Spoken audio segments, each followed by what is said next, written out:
말씀이 중대다라 문자와로 삼았디 아니할세. 이런 전차로 어린 백성이 니르고자 할 빼이셨. 1446년 조선의 네 번째 임금 세종대왕은 온 백성을 위한 세 글자 훈민정음을 반포했습니다. 하지만 이 위대한 역사는 시작부터 순탄치 않았습니다. 임금의 뜻에 맞서 목숨을 걸고 반대를 외친 지성들이 있었기 때문입니다. 그들은 바로 당대 최고의 엘리트 집단, 지편전 학자들이었습니다. 성군이라 불린 세종과 최고의 신하들이 벌인 문자 전쟁의 서막. 그들은 왜 이토록 한글 창제를 막으려 했을까요? 반대 상소의 선봉에 섰던 인물은 지편전 부제학 최만리였습니다. 그는 동료 학자들과 함께 상소를 올리며 훈민정음 반포가 나라의 근본을 뒤흔드는 일이라고 주장했습니다. 그들의 반대 논리는 크게 세 가지 축으로 요약됩니다. 첫 번째, 사대주의의 위반이었습니다. 조선은 예로부터 중국, 즉 명나라를 큰 나라로 섬겨왔습니다. 중국의 문자인 한자를 함께 쓰는 것은 곧 문무를 함께하는 동문동교의 실현이었습니다.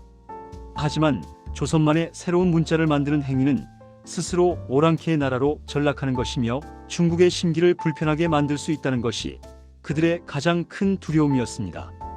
둘째, 학문의 근본을 훼손한다는 주장이었습니다.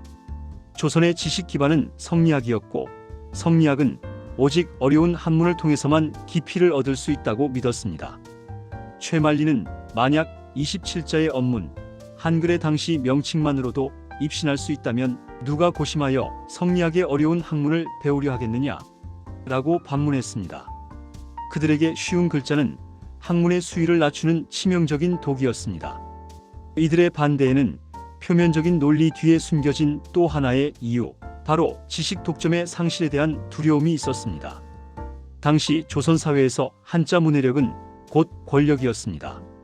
글을 아는 양반만이 관리가 되고 법과 제도를 해석하며 지배층으로서의 특권을 누릴 수 있었습니다.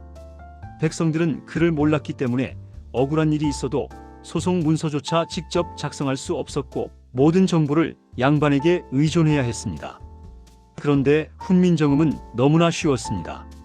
슬기로운 이는 아침 나절이 되기 전에 깨우치고 어리석은 이도 열흘 만에 배울 수 있다는 정인지의 서문처럼 이는 곧 지배층의 정보 독점이 무너지는 것을 의미했습니다. 그를 알게 된 백성들이 정부의 정책에 의문을 제기하고 억울한 송사를 스스로 해결하려 들면 통치가 어려워질 것이라는 위기감이 지배층을 짓눌렀습니다. 반대에 부딪힌 세종대왕의 심정은 어땠을까요?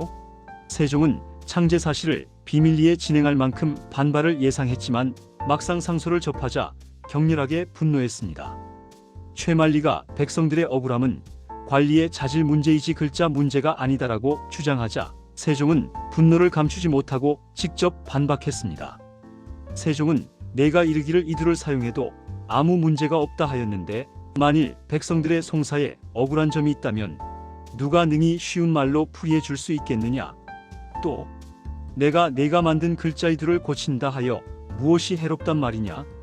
라며 신하들의 이기심을 정면으로 꾸짖었습니다.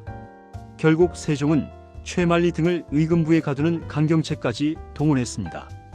이는 단순한 분노가 아닌 새로운 문자를 통해 백성들의 삶을 구제하겠다는 임금의 확고한 의지를 보여주는 고독한 결단이었습니다. 세종의 궁극적인 목표는 위민, 즉 백성을 위하는 마음 그 자체였습니다. 세종은 백성들이 어려운 한자 때문에 자신의 뜻을 펴지 못하고 억울한 일을 당하는 현실을 가장 마음 아파했습니다. 그는 이렇게 말했습니다.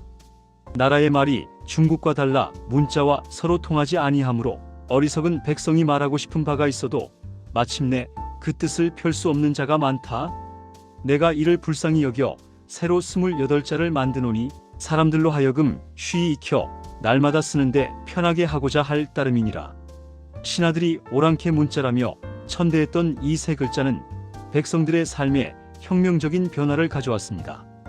불경과 유교 서적은 물론 농사법, 의학서 등 실용적인 지식들이 언해되어 보급되었고 억압받던 백성들은 비로소 자신의 목소리를 글로 표현할 수 있게 되었습니다.